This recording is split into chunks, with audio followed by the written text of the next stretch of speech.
பார்த்ததுண்டா இந்த நாடு பார்த்ததுண்டா, நாடு பார்த்ததுண்டா இந்த நாடு பார்த்ததுண்டா. பச்சை தமிழன் நேயர்களே வணக்கம். 2 நாளைக்கு முன்னாடி விடுதலை சிறுத்தைகள் கட்சியுடைய தலைவர் தொல் திருமாவளவனுடைய பிறந்த நாள் கொண்டாடப்பட்டது. தமிழகம் முழுக்க ஆங்காங்கே இருக்கக்கூடிய விடுதலை சிறுத்தைகள் கட்சியுடைய தொண்டர்கள் எல்லாருமே அவருடைய பிறந்த நாளை கோலாகலமா கொண்டாடினாங்க. தஞ்சாவூர்ல ஒரு மிகப்பெரிய ஒரு சம்பவம் நடந்திருக்கு. ஒரு 2 நாளா அதுதான் இன்னைக்கு சமூக வலைத்தளங்கள்ல பெரிய வைரலா போயிட்டு இருக்கு. தஞ்சாவூர்ல விடுதலை சிறுத்தை கட்சியுடைய நிர்வாகிகள் ஒரு பொது இடத்துல ஒரு பேனர் வைக்கிறாங்க. அதாவது திருமாவளவனுக்கு வாழ்த்து சொல்லி அவங்களுடைய நிர்வாகிகள் ஒரு பேனர் வைக்கிறாங்க. இப்ப பொதுவாகவே பொது இடங்கள்ல பேனர் வைக்கணும்னா காவல்துறையிட்ட அனுமதி வாங்கணும், அங்க இருக்கக்கூடிய நகராட்சிட்ட அனுமதி வாங்கணும். அது வாங்கினதுக்கு அப்புறம் தான் பேனர் வைக்கணும் அப்படின்னு ஒரு விதி இருக்கு. அந்த தஞ்சாவூர்ல இருக்கக்கூடிய விடுதலை சிறுத்தை கட்சியுடைய நிர்வாகிகள் காவல்துறையோட அனுமதி கேட்டிருக்காங்க. ஆனா கொடுத்தாங்களா என்னன்னு தெரியல. ஆனா இவங்க தஞ்சாவூர்ல உள்ள மெயின் ரோட்ல ஒரு சந்திப்புல இந்த பேனரை வைக்கிறாங்க. வச்சுட்டு போனதுக்கு அப்புறம் காவல்துறை அந்த பேனரை அகற்றிடுறாங்க, எடுத்து கொண்டு போயிடுறாங்க. இதுதான் சம்பவம். உடனே இதை கேள்விப்பட்ட அங்க இருக்கக்கூடிய விடுதலை சிறுத்தை கட்சியுடைய நிர்வாகிகள் தொண்டர்கள் எல்லாம் 40-50 பேரு ஒன்னா கூடி அந்த இடத்துல உட்காந்து சாலை மறியல் பண்றாங்க. எதுக்காக எங்க பேனரை அகற்றினீங்க, திரும்ப அந்த இடத்துல பேனரை வைக்கணும் அப்படிங்கிற மாதிரி விடுதலை சிறுத்தைகள் தங்களுடைய எதிர்ப்பை அங்க பதிவு பண்றாங்க. சாலையில மறிக்கிறாங்க. அது சரியான காலையில பீக் ஹவர்ஸ். வேலைக்கு போறவங்க, கடை திறக்க போறவங்க, வியாபாரம் செய்யறவங்க, மார்க்கெட்டுக்கு போறவங்க, மருத்துவமனைக்கு போற நோயாளிகள், அவசர வேலைக்கு அதிகா வெளியூருக்கு போகக்கூடியவங்க எல்லாருமே அந்த சாலையில பயணிக்கக்கூடியவங்க. இந்த சமயங்கள்ல சாலையை மறிக்கிறாங்க. போக்குவரத்து தடைபடுது. காவல்துறையினர் வர்றாங்க, அவங்களோட பேச்சுவார்த்தை நடத்துறாங்க.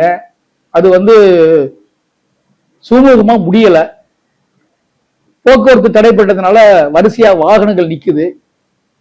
அதுல ஆகாஷ் என்ற இளைஞன், ஒரு 26 வயது நிரம்பிய இளைஞன் பைக்ல வர்றாப்புல. அவரு அந்த வழியா தன்னுடைய அலுவலகத்துக்கு போறதுக்காக பைக்ல வந்துட்டு இருக்காரு. சாலையை மறிச்சிருக்காங்க. இது மறிச்சு அந்த இடையில பூந்து ஃப்ரெண்ட்ல வராரு. அங்க விடுதலை சிறுத்தைகள் உட்கார்ந்து இருக்காங்க. உடனே இவர் அதையும் தாண்டி பைக் எடுத்து போக போறாரு.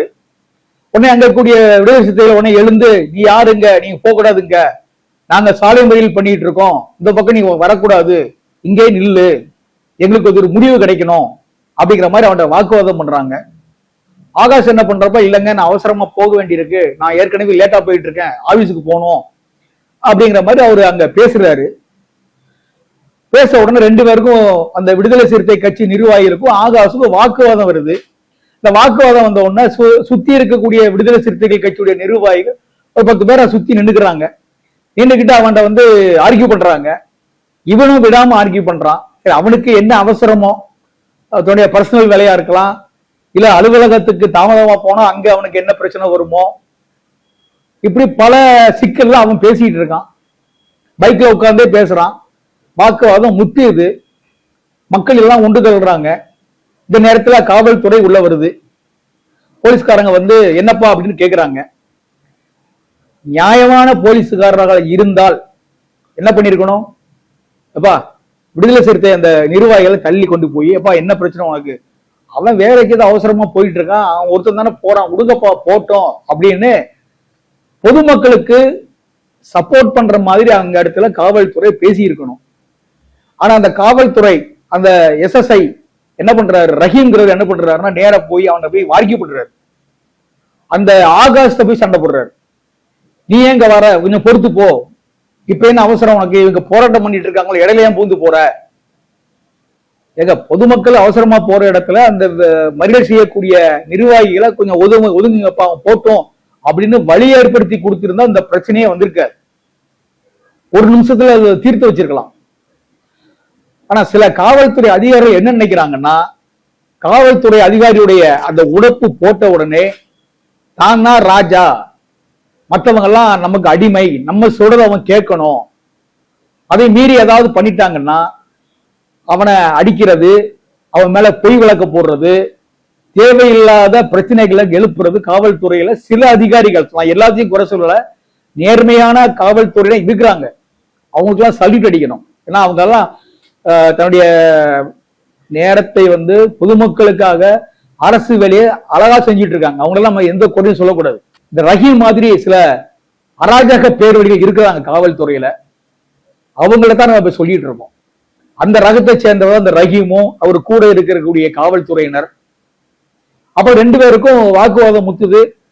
அவன் இவரு கை நீட்டி இன்ஸ்பெக்டர் பேசுறாரு, அடிக்க போறாரு, தட்டுறான், அவன் கையை வச்சு மடுக்கிறாப்புல. நீ அடிச்சிருவீங்களா எங்க அடிக்க பார்ப்போம் அப்படின்னு ஆகாஷ் கேட்கிறான். ஏன்னா ஒரு சின்ன பையன், 26 வயசு இளைஞன். அவன் அவசரம், என்ன அவசரமோ இப்படியா போயிடலாம் அப்படின்னு அவன் பைக்கை விட்டு இறங்காம மல்லு கட்டுறான். அடிக்க கை வாங்குறாரு. நீ அடிச்சிருக்கீங்களா பார்ப்போம் அடிச்சோன்னு கேட்கிறான். கேட்டவொன்னு அவர் பலான்னு ஒரு அறை விடுறாரு.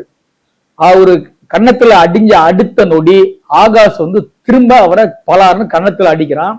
அவர் தலையில இந்த தொப்பி எகிரி விழுது. இது அங்க இருக்கக்கூடிய சுத்தி இருக்கக்கூடிய சில இளைஞர்கள் செல்போன்ல வீடியோ எடுக்கிறாங்க. அதுல எல்லாமே கிளியரா பதிவாயிட்டு இருக்கு. அடிச்ச உடனே அதுக்கு இருக்கக்கூடிய சுத்தியுள்ள மற்ற காவல்துறையினர்லாம் அவளை சுத்தி இந்த பையனை சுத்துறாங்க. எஸ்ஐ அடிச்சிட்டியா நீ அப்படின்னு சொல்லி அவனை பைக் விட்டு இறங்கி வான்னு கூப்பிடுறாங்க. அவன் மல்லு கட்டுறான். ஏங்க நானே என் மேல தப்பு கிடையாது, நான் ரோட கிராஸ் பண்ணி போறேன், என்னை விட்டு தான் நான் போயிருப்பேன். தேவையில்லாம நீங்க தான் காவல்துறையினரா என் மேல வாக்குவாதம் பண்றீங்க, என்ன அடிக்கிறீங்க, நீங்க ஏங்க என்னை அடிக்க வேண்டிய அவசியம் என்ன? அவன் கேட்கறது நியாயம் தானங்க. ஒரு பப்ளிக்க காவல்துறை கை நீட்டி அடிக்கிறதுக்கு யார் அதிகாரம் கொடுத்தது? உங்க முதல்வர் விஜய் நீங்க என்னென்ன செய்யுங்க நான் பாத்துக்கிறேன் அப்படின்னு உங்களுக்கு ஏதாவது சொல்லியிருக்காரா? இல்ல உங்களுக்கு மேல இருக்கக்கூடிய மேல் அதிகாரிகள் பொதுமக்களை நீங்க என்ன செய்யுங்க நாங்க பாத்துக்கிறோம் அப்படின்னு உங்களுக்கு கட்டளை விட்டுருக்காங்களா? இல்ல உங்களை யாராவது பேசினாங்கன்னா அவங்களை திரும்பி அடிங்க, அந்த மாதிரி அராஜகமா நடந்துக்கோங்க, பொதுமக்கள் மத்தியில இப்படி கண்ணியம் இல்லாம நடந்துக்கோங்கன்னு ஏதாவது சட்டத்துல வழி இருக்கா? இல்ல இல்ல. அவனை அடிச்ச அந்த பையன் திரும்ப அடிச்ச உடனே சுத்தி இருக்கிற காவல்துறையினர் அவன் சட்டையை பிடிச்சி இழுக்கவும், வண்டியை விட்டு இறங்குடா, வண்டியை விட்டு இறங்கு இழுக்கிறாங்க. அவன் மறுக்கிறான். தள்ளுமுள்ளு ஏற்படுது. இருக்கக்கூடிய ஒரு ஊதா நிற டிஷர்ட் போட்ட ஒரு நபர், அவரு காவல்துறை மாதிரி தெரியல, இல்ல பொதுமக்களான்னு தெரியல, அவர் அந்த பையனை ரொம்ப அராஜகமா மிருகத்தனமா அவனை இழுக்கிறார். கூட இருக்கிற காவல்துறையினர் கடைசியில் ஒருத்தர் என்ன பண்றாருன்னா அவன் கழுத்துல கையை போட்டு சட்டையை கொத்தா பிடிச்சு இழுக்கிறாங்க. பைக்ல கீழே விடுறான். அவன் கீழே விழுந்தான்னா பைக் அவன் மேல விழுது. நல்ல மனிதாபிமானம் இருக்கக்கூடிய காவல்துறையினர் என்ன பண்ணணும், அந்த பைக்கை எடுத்து அவனை தூக்கணும். இழுக்கிறாங்க, தரன்னு அவனை பின்னாடி இருந்து இழுக்கிறாங்க, பைக்கை தூக்காம. அவன் பைக்கை எடுக்கிறதுக்கு எந்திரிக்கான், அவனை உடல. பின்னாடி இருக்கக்கூடிய ஒரு காவல்துறை ஏதோ ஒரு கொலை குற்றவாளிய, கஞ்சா கடத்தினவன், போதைப் பொருள் கடத்தினவன், இன்னைக்கு அவன்லாம் நிம்மதியா இருக்கான், அழகா சுத்திட்டு இருக்கான், ஜாலியா சுத்துறான், கோடி கோடியா சம்பாதிக்கிறான், ஊழல் பண்றான், அட்டூழியம் பண்றான், ரவுடித்தனம் பண்றான். அவன்லாம் ஒரு நேர்மையா வாழ்ற மாதிரி இன்னைக்கு காலரை தூக்கி விட்டு சமுதாயத்துல நடந்துட்டு இருக்கான். இவனை ஏதோ குற்றவாளி குற்றம் செஞ்சவன் மாதிரி அவனை கழுத்தை பின்னாடி இருந்து சட்டையை கொத்தா பிடிச்சு கழுத்தை இறுக்கி, அதாவது ஒரு தப்பி ஓடக்கூடிய ஒரு குற்றவாளியை இழுத்துட்டு போற மாதிரி கழுத்தை இறுக்கிட்டு ஒரு காவல்துறை ஒரு ஏட்டு, அவர் சாதாரண ஏட்டு தான், ப்ளூ கலர் தொப்பி வச்சிருக்காரு, அப்படி பிடிச்சு இழுக்கிறாரு. கூட இன்னொரு காவல்துறை அவனை இழுக்கிறாங்க. ஏற்கனவே அடி வாங்கினாரு, அவரும் சேர்ந்துக்கிட்டு அந்த பையனை தர இழுத்துட்டு காரு அவங்க வேனுக்கு கொண்டு போறாங்க, ஜீப்புக்கு கொண்டு போறாங்க.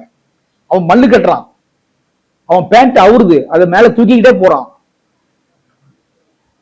ஒரு பக்கம் இடுப்பை பிடிக்காரு, ஒருத்தர் கையை பிடிக்கிறாரு, கையை முறுக்குறாரு.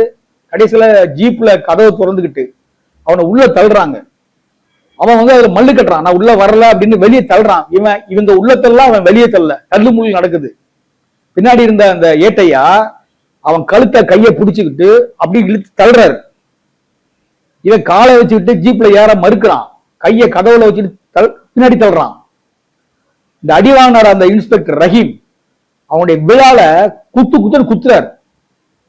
வீடியோ இருக்கு, நீங்க பாருங்க அதை. அதாவது ஒரு மிருகத்தனமான ஒரு செயல்பாடு. அவனை வலு கட்டாயமா உள்ள தள்ளி, பின்னாடி இருக்கிற ஒரு போலீஸ்கார அவர் உள்ள தள்ளி, பின்னாடி அந்த பக்கம் இறங்கி அங்க இறங்க முயற்சி பண்றான். பின்னாடி இருந்து சட்டையை பிடிச்சி இழுத்து அவனை உள்ள கொண்டுறாரு. அவரே சீட்ல படுத்துட்டு அவனை இழுக்கிறாரு. என்னங்க குற்றம் பண்ணிட்டான் அவன்? என்ன தூக்கு தண்டனை கைதியா? இல்ல யாரையும் 10 கொலை பண்ணிட்டு அடுத்த கொலை செய்ய போறதுக்கு அவன் இருக்கிறானா? இல்ல, ஒரு சாதாரண மனிதர் தானே அவரு, அந்த பையன். ஏன் இந்த வெறித்தனம்? இல்ல கொண்டு போறது மட்டும் இல்ல, இப்ப கொண்டு போய் என்ன நடந்திருக்கும் தெரியுமா? ஸ்டேஷன்ல கொண்டு வைப்பாங்க. அங்க அவனை போட்டு, நீ போலீஸ்காரே நீ அடிக்கிறியா, காவல்துறையை நீ அடிக்கியான்னு அவனை என்னென்ன எப்படி அவனை தாக்குவாங்க, எப்படி அடிக்காங்கிறது நம்ம நிறைய படங்கள்ல பார்த்திருக்கோம். அது அங்க நேரம் நடக்கும். எத்தனையோ சமூக வலைத்தளங்கள்ல காவல்துறையில அடிக்கிறதெல்லாம் நம்ம பார்த்திருக்கோம். அதே மாதிரி நடக்கும். அது மட்டும் இல்லாம ஒருத்தன் உட்கார்ந்துருப்பான், குற்றவாளி உட்கார்ந்துருக்கான்னு வச்சுக்கோங்களேன். அப்பதான் ஒரு காவல்துறை அதிகாரிய ஒரு போலீஸ்காரர் உள்ள வருவாரு. என்ன இவன் யாரு, என்ன செஞ்சான் அப்படிம்பாங்க. அவன் இந்த மாதிரி நம்ம எஸ்ஐயை கைதிட்டி அடிச்சுட்டான் அப்படி சொன்ன உடனே அவரு 2 சாத்து வரவன, அடா போலீஸ்காரர் அடிக்கிற அளவுக்கு நீ பெரிய தைரியசாலியா, நீ அவ்வளவு ஒரு ரவுடியா அப்படின்னு ஸ்டேஷனுக்கு வர்ற அத்தனை கான்ஸ்டபிள்களும் அத்தனை போலீஸ்காரங்களும் அவனை போட்டு மிதிப்பாங்க, அடிப்பாங்க. அது நேற்று நடந்திருக்கும். இன்னைக்கு ஒரு சமூக வலைத்தளங்கள்ல ஒரு வருது, அவன் இன்னைக்கு விடுதலை செய்யப்பட்டான் அப்படிங்கிற ஒரு தகவல் வருது. அது எந்த அளவுக்கு உண்மைன்னு தெரியல. ஆனா நேற்று அவனை உள்ள கொண்டு போய் எல்லாம் துவம்சம் பண்ணிட்டு அவன் மேல 6 பிரிவுல வழக்கு போட்டிருக்காங்க. கொலை முயற்சி அப்படின்னு ஒரு வழக்கு. ஏங்க அவன் என்ன பைக்ல வந்தான், அவன் இறங்கி யாராவது விடுதலை சிறுத்தை கட்சி நிர்வாகிகளை கத்தி எடுத்தோ அருவாலை வச்சோ இல்ல குட்ட வந்தானா, இல்ல வெட்ட வந்தானா, இல்ல காவல்துறை அதிகாரிகளை கொலை பண்றதுக்கு ஏதாவது முயற்சி பண்ணானா? நீங்க தானங்க அவனை கொலை பண்ற மாதிரி அடிச்சீங்க, கழுத்தை நெருக்கினது நீங்க தானங்க. இது நியாயமா பார்க்கப்படும் போது காவல்துறை மேலதான் கொலை முயற்சின்னு வழக்கு பதிவு பண்ணணும். அந்த ரஹீம் மேலையும் அவரை தரதரம் இழுத்துட்டு போன போலீஸ்காரங்க மேலதான் அந்த கொலை முயற்சி வழக்கு பதிவு பண்ணணும். ஆனா நேருக்கு மாறா ஒரு அப்பாவி மேல, ஒரு 26 வயசு இளைஞன் மேல ஒரு கொலை முயற்சின்னு ஒரு வழக்கு போடுறீங்க. கொஞ்சம் கூட மனசாட்சி இல்லையா? அடுத்தது ஆபாசமாக பேசுதல் இன்னொரு பிரிவுல போட்டிருக்காங்க. அவன் என்ன ஆபாசமா பேசிட்டான்?